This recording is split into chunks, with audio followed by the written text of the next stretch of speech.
وقت همگی بخیر باشه.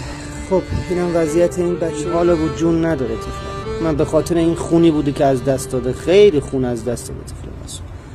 شاید نیاز به انتقال خون باشه که اگه نیاز باشه باید براش انجام بدیم، ولی خب به خاطر کم خونیش دکتر گفت باید بری یه سری سرمای خونساز است براش باید بگیری که اینا رو باید براش تهیه کنم. امیدوارم دوستان حمایتش کنن، بتونیم داروهای این بچه رو تهیه کنم. نمیدونم به خدا انقدر اعصابم خورده، انقدر ناراحتم.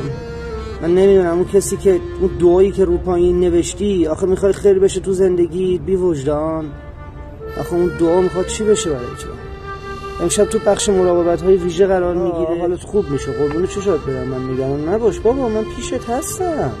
تو قوی زود خوب نیستی پسر قلبش. پاشا سلام بده بابا، سلام بده. قربونش حال نداری؟ خب بخوام خوب شو، زود خوب شو. خب دوستان امیدوارم میگم حمایت بدید، حمایت کنید که کار این بچه زودتر انجام بشه. الهی دور شما بگردم من. تشنته؟ تفلک به زور آب میخوره، به زور.